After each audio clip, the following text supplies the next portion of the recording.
So let's talk about the number of exercises that you can perform on the wall-mounted GHD that you're probably not thinking about. This is not just a Nordic curl apparatus. There are a number of exercises that you can perform using this device. And what I wanted to do is go through these workouts and exercises based upon upper body versus lower body. Now, the focal point is clearly going to be a majority of lower body exercises, but there are plenty of upper body exercises you can perform using this device as well. So what I would like to do is start by describing your upper body choices.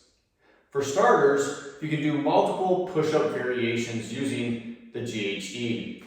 Those are regular push-ups. You can put your feet right in the middle of those two foot pads.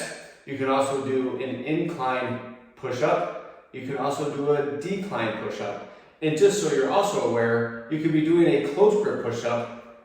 Instead of putting your hands on the floor, you can easily remove the top two foot pads, put your hands on top, and you could be doing an incline close grip press using the wall-mounted GHD. But it doesn't just stop there with push-ups.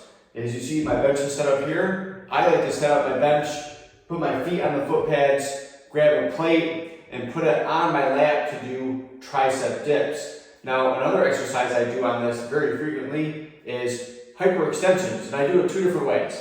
I either do hyperextension holds, where I put myself in a position, and all I do is hold myself in an upright position. I'll show that to you.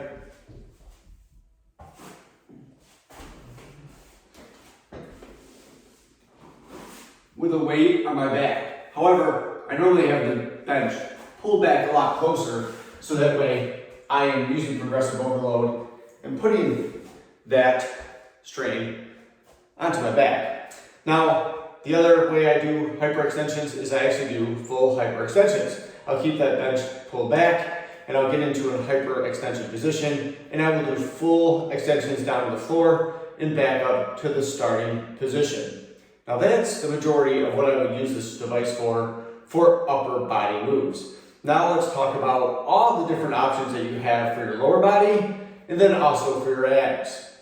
So for lower body exercises, clearly the number one choice to perform on this device is performing Nordic curls. There's multiple ways to perform Nordic curls, whether you do strict Nordic curls where you come to the floor, very slow transition and pull yourself back up. There's also where you just do eccentric phases where you really just lower as slow as you possibly can to the floor, and that would count as your rep. There's also ones where I do half reps, so that way I can get higher repetitions, where instead of doing a full Nordic curl all the way down, I will do what I would call like a half Nordic curl. Think about the top stage of doing 21s like you would for biceps, where I come down halfway and then pull back up to the starting position.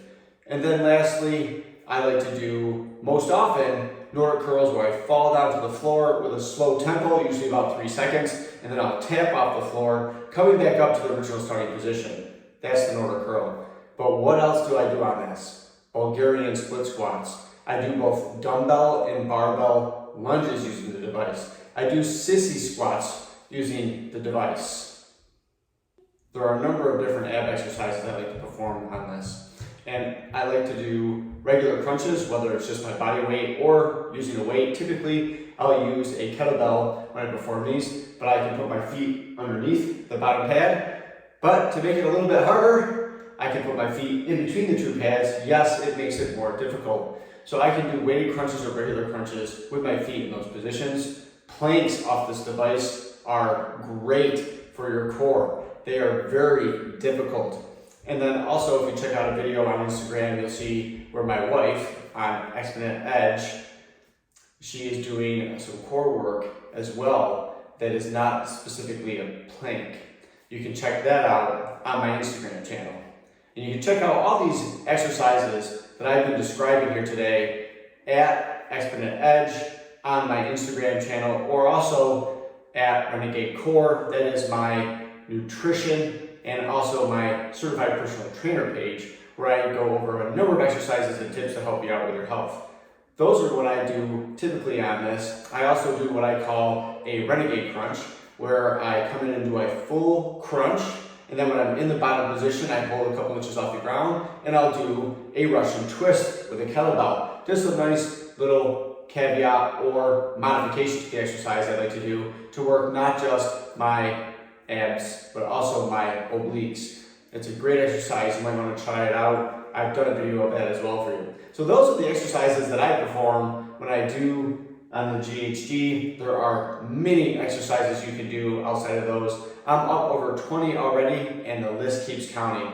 This is not a one-trick pony. You can do a lot of different things on this device, and you don't have to worry about this thing coming out of the wall. Check out my video where I stacked 500 pounds on this thing, and it didn't go anywhere. So I hope this was helpful in a list of exercises you can perform on the wall-mounted GHD.